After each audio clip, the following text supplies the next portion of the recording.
2 থেকে 3 মিনিটের একটি ছোট গল্প শুনে যাবেন, আশা করি ভালো লাগবে। একটি ছেলে খুবই সাদাসিধা ছিল। সে একটি দোকানে চাকরি করত। ছেলেটির বেতন ছিল মাত্র 5,000 টাকা। ছেলেটির দোকানের সামনে দিয়ে প্রতিদিন একটি মেয়ে স্কুলে যেত।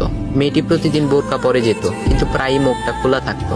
একদিন হঠাৎ করে ছেলেটির নজর পড়লো মেয়েটির দিকে। এভাবে বেশ কয়েকদিন যাবার পর মেয়েটি বুঝতে পারলো ছেলেটি তাকে লক্ষ্য করে। মেয়েটিও বাঁকা চোখে ছেলেটির দিকে তাকাতে শুরু করলো।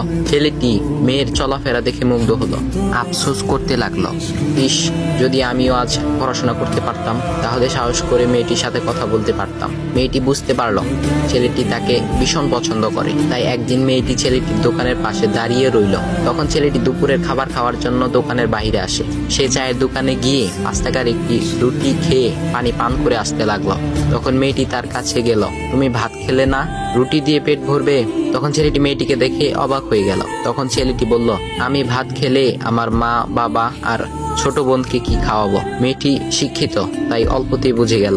সে হাত ধরে বলতে লাগলো, তাহলে তুমি যে আমাকে পছন্দ করো, আমাকে কি খাওয়াবে? তখন ছেলেটি বলল, আমি তো তোমাকে আপন করে পাওয়ার জন্য দেখি না, কারণ সে যোগ্যতা আমার নেই। তবে এটা সত্যি যে তোমাকে দেখলে আমার খুব ভালো লাগে, তাই দেখি। মেয়েটি ছেলেটির কথা শুনে চোখের পানি ধরে রাখতে পারলো না। সে বুঝে গেল ছেলেটির চরিত্র ও ভাবনা অনেক সুন্দর। সেদিন মেয়েটি চলে গেল। বাসায় গিয়ে রাত্রিবেলা মেয়েটি অসুস্থ হয়ে পড়ল। পরে তাকে ডাক্তারের কাছে নিয়ে আসা হলো।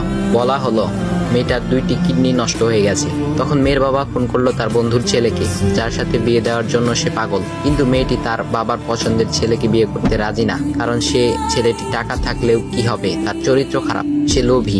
এদিকে মেয়েটির কোনো লোভ ছিল না। যাই হোক, হবু জামাই আসার পর তাকে সব খুলে বলল, তোমার থেকে একটি কিডনি খুলে আমার মেয়েকে দাও। তুমি তো বলছো আমার মেয়েকে তুমি অনেক ভালোবাসো, তাকে পেলে তুমি ভালো হয়ে যাবে, তাহলে আজ পরীক্ষা দাও। তখন ছেলেটি বলল, আমি আপনার রোগা মেয়েকে বিয়ে করতে পারবো না, আমার কি সুস্থ মেয়ের অভাব নাকি? এ বলে সে চলে গেল। বাবা তখন কেঁদে কেঁদে মেয়ের কাছে সব খুলে বলল।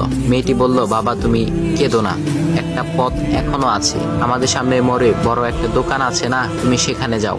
সেখানে যে তাইয়ুব নামের একটা ছেলে আছে, তাকে নিয়ে আসো, আমার কথা বলো। তখন মেয়েটির বাবা ছেলেটিকে নিয়ে আসলো।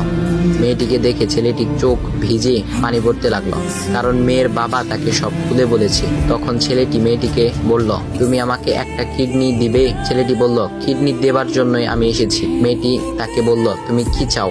ছেলেটি বলল, তুমি সুস্থ হয়ে আমার দোকানের সামনে দিয়ে যাবে, আর দূর থেকে আমি তাকিয়ে দেখব, এই অনুমতিটুকু চাই। একথা শুনে মেয়েটিও ও তার বাবা তাদের চোখের পানি ধরে রাখতে পারলো না। অবশেষে মেয়েটি বিছানা থেকে উঠে ছেলেটির 2 পা জড়িয়ে ধরে বলল, এই জীবনে তোমার থেকে আমাকে মৃত্যু ছাড়া আর কেউ আলাদা করতে পারবে না। তারপর মেয়েটি বলল, আমার কোনো কিডনি নষ্ট হয়নি, এসব ছিল আমার সাজানো নাটক। আমি যা ভেবেছিলাম তাই হয়েছে। তোমাকে দেখে বুঝেছিলাম তুমি আমার একমাত্র যোগ্য। এখন ভাই, তোমাদের এত সুন্দর একটা গল্প শোনালাম, কিপটামি না করে ভিডিওতে লাইক দাও আর একটা কমেন্ট করো।